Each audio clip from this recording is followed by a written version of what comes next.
হায় হায়, যার শরীরে টাচ লাগলে ভাগ্য খোলে। আল্লাহ রসুল জুমার নামাজ পড়াইতেন খেজুর গাছের উপরে পিঠ লাগায়া। ওই সময় মেম্বর ছিল না, কে জানি কোত্থেকে মেম্বরের প্রযুক্তি শিখা আসছে। আইসা বলছে, ইয়া রাসূলুল্লাহ, মেম্বর বানায়া দেই। আর কতদিন দাঁড়ায় দাঁড়ায় খুতবা দিবেন? মেম্বরে উঠবেন, বসবেন, খুতবা দিবেন। তো খুদ মেম্বর যখন বানায়া দিছে, আল্লাহ রসুলেরও পছন্দ হয়েছে। দাঁড়ায় দাঁড়ায় আর কতদিন খুতবা দিব? মেম্বরে পা রাখতে দেরি, শুকনা খেজুর গাছ বাচ্চার মতো কানতে দেরি করে নাই।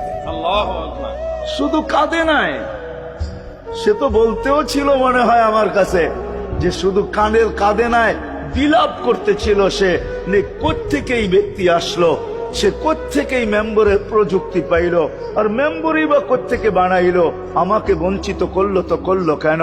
আল্লাহ রসুল তার কান্নার আওয়াজে নিচে নাইমা আসছেন, হাত বুলাইতেছিলেন, সান্ত্বনা দিতেছিলেন। তোকে ছোঁয়া দিতে থাকবো, পায়ের নিচে রেখা দিব, তোর গায়ে ছোঁয়া দিয়া মেম্বরে উঠবো। আল্লাহ রসুল শান্ত করতে পারেন নাই। সর্বশেষ যখন বলছেন, তোকে জান্নাতে নিয়ে যাব, তুই দুনিয়া আমাকে খেজুর খাওয়াইতে পারিস না, জান্নাতে নিয়ে যাব, তুই জান্নাতে খেজুর দিবি, আমি মন বড়া খাবো। তখন যে তার কান্না ঠান্ডা হয়েছে। মেরে দোস্ত, যার ছোঁয়া লাগলে ভাগ্য খোলে। আবু তালেব তো বুকে ঘুমাই, মুহাম্মদুর রসুল্লাহ তো আবু তালেব।